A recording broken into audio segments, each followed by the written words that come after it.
It seems, Visualeconomik community, the European Union and perhaps the entire world is under threat of a major economic change at a historic level. On the 15th of May 2023, a meeting was held in the European Parliament with a never-before-seen objective: to promote economic degrowth. In other words, to promote that we all become poorer in order to reverse climate change. The theory is that by doing this, we will all have less money, consume less, use up fewer resources, emit less CO2, and thus the planet can be saved. You don't believe me? Well, check this out. Let me be clear. It is not possible to achieve sustainable economic growth on a finite planet. Dan O'Neill, professor at the University of Leeds in the European Parliament.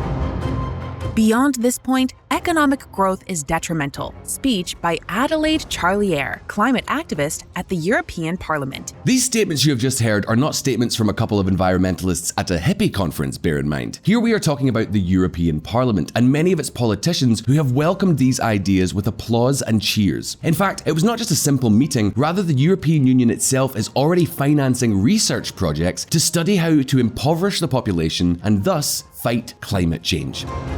The European Research Council is providing 10 million euros for a project that will study how to escape from a growth economy. Yes, I know this sounds like a joke, but it's not. And precisely because it's not a joke, we're going to use this video to answer a few questions. Is it really necessary for all of us to become poor in order to save the planet? What consequences could economic degrowth have on our lives? Is this all really a viable project? Today on Visualeconomik, we will answer all of these questions. So, let's get cracking.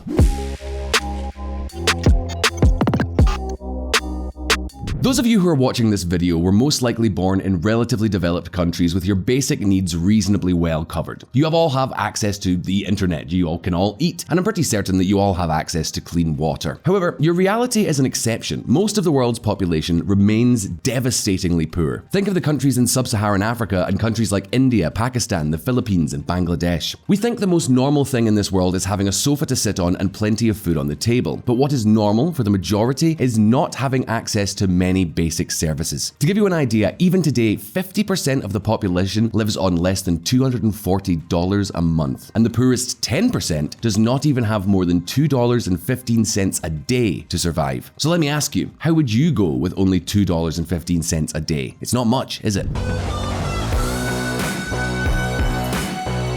Well, the first thing we have to take into account with degrowth is that if global economic growth slowed down tomorrow, all the people who are poor today would remain poor in the future. Economic degrowth is a pain for everyone, but an absolute condemnation for poor countries. If the economy does not grow, they will be miserable for eternity. Now, having said that, many of you might think that an exception could be made for poor countries. At the end of the day, the richest of us, those who pollute the most, are the developed countries. So we could apply degrowth only to ourselves and let poor countries grow until they catch up with us, couldn't we? Well, the truth is that no, in reality, poor countries are the biggest polluters of all.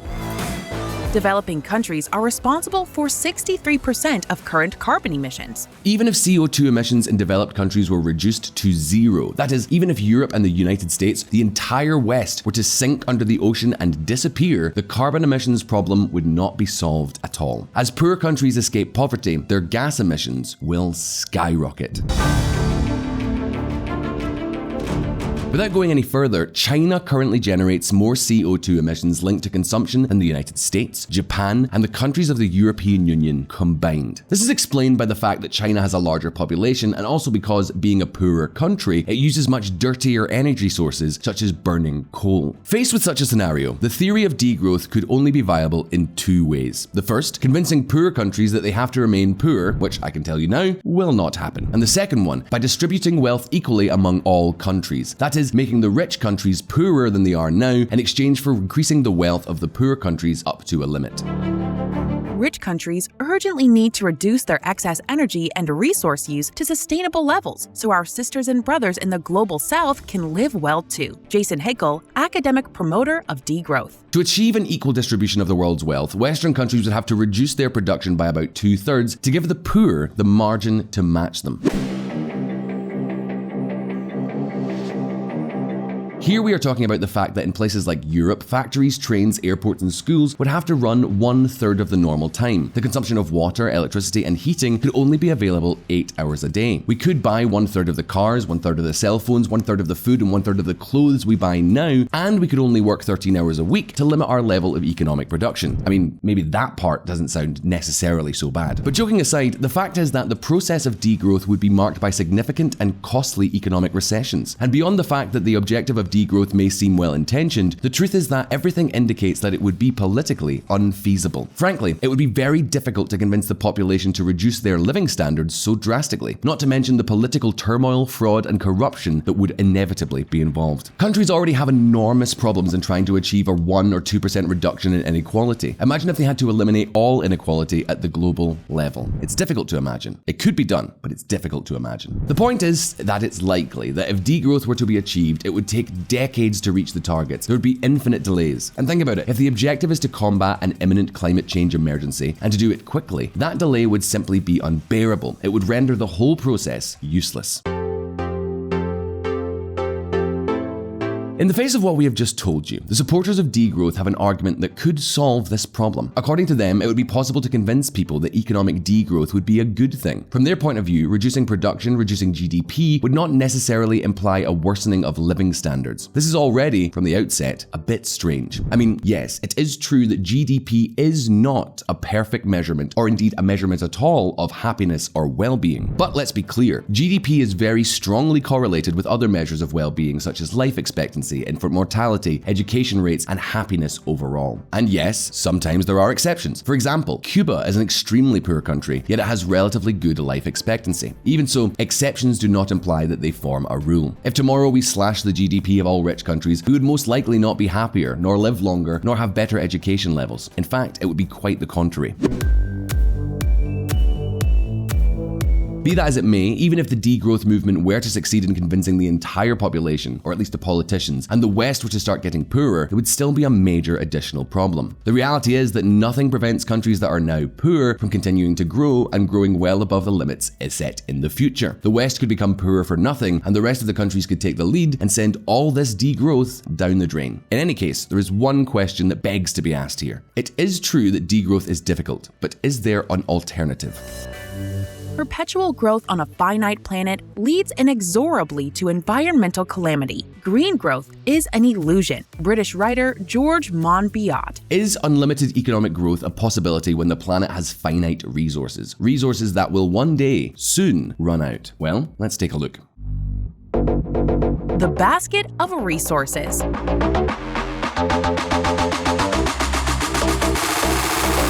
At first glance, it seems logical that if the planet has finite resources, then the economy cannot grow forever. However, there is a problem with this reasoning. It is not true that economic growth necessarily equates to increased resource consumption. Put simply, advanced economies are able to grow economically using fewer and fewer resources and therefore polluting less and less. This is because economic growth does not always mean producing more things in greater quantity. It can simply mean using the same amount of things, but much better. This form of growth, where things are better utilized, is known as intensive growth and can happen for 3 reasons.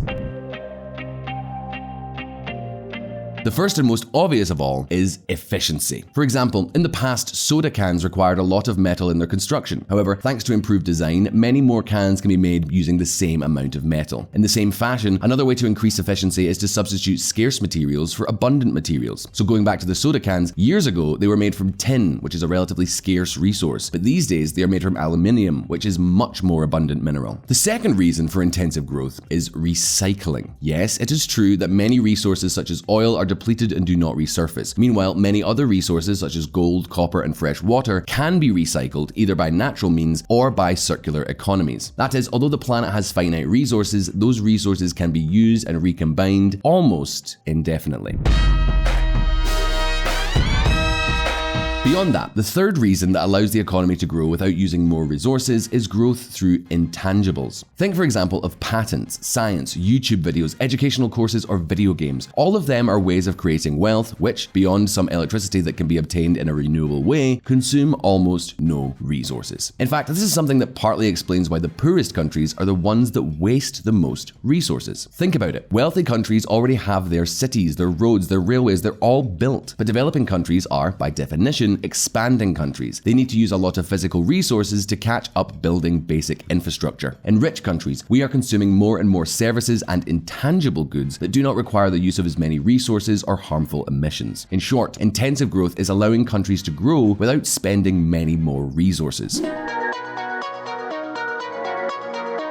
Even so, as good as this type of growth sounds, the degrowthists, I don't know if that's a word, but that's what we're going to call them, have one important argument against this theory. Take a look at this. The decoupling between growth and resource consumption is neither rapid nor sufficient, and there is no guarantee that it will be sustained over time. Intensive growth is to climate change what celebrating a diet is for losing 200 grams. Timothy Parikh, researcher at Lund University, adapted transcript. Apparently, the big problem with the decoupling of growth and resource consumption is that it is happening very slowly, and that to stop the climate breakdown, it needs to be happening much faster than it currently is. What's more, in order for all poor countries to reach a decoupling point, they would have to become very rich so that they could then invest in expensive, clean and environmentally friendly renewable technologies. And let's see, the truth is that this argument may make sense, but as we have seen, it does not seem that the real solution is degrowth. On top of everything, degrowth could be even slower given its political difficulties. On the other hand, because rich countries have made a lot of progress, poor countries will be able to grow cleanly much faster. Without going any further, locations as poor and polluting as India are already beginning to make huge strides in renewable energies. India is on cusp of a solar-powered revolution. Clearly, just because intensive growth and decoupling are a possibility does not mean that they will be an easy task, but they certainly seem the best alternative available. In any case, in this whole story, one last consideration is still needed. Is the road to hell degrowth?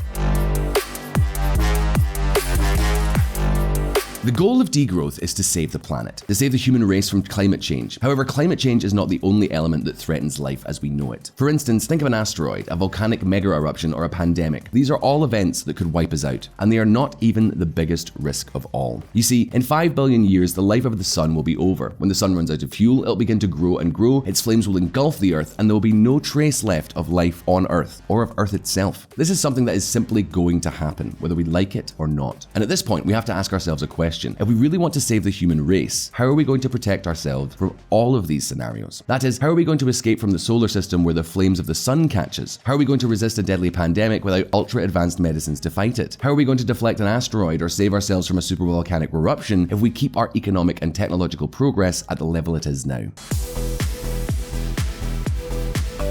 In the very long term, humans will need technologies that we cannot even imagine now. Intergalactic spacecraft, advanced space mining, Dyson spheres capable of tapping the energy resources of entire stars. Yes, I've been playing a lot of Stellaris recently. Without all this, we will not be able to survive the calamities of the cosmos. So the point is that in order to achieve these breakthroughs, we first need to advance economically. We need to invest, undertake research, innovate, develop robots, artificial intelligence, devices more skilled than ourselves, and who knows then how far we could go. To condemn our societies to poverty is simply to condemn them to death. Perhaps the problem of the planet's finite resources is simply that we are unable to see beyond them. Yes, the planet may have limited resources, but the universe goes far beyond that, and our way to conquer it will be to grow economically.